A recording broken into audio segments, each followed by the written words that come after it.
Hello everyone, welcome back to my channel. Today we are going to learn German vocabulary. So let's start.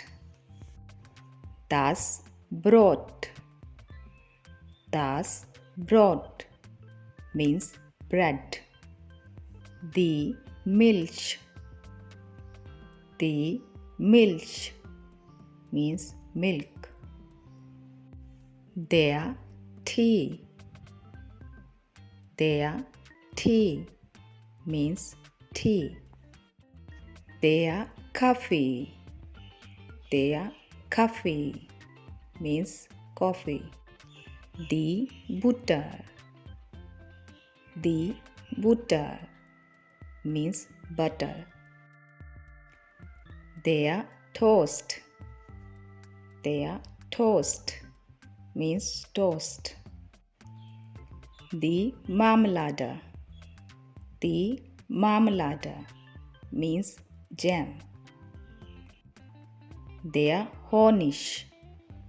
Der Honig means honey. Der Käse. Der Käse means cheese. Das Müsli. Das Müsli means muesli. Der Joghurt. Der Joghurt means yogurt.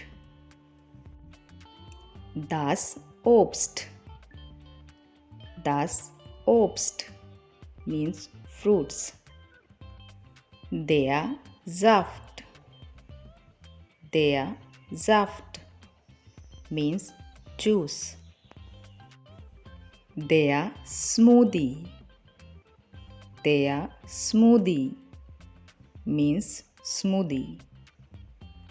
So that is all for today. Thanks for watching.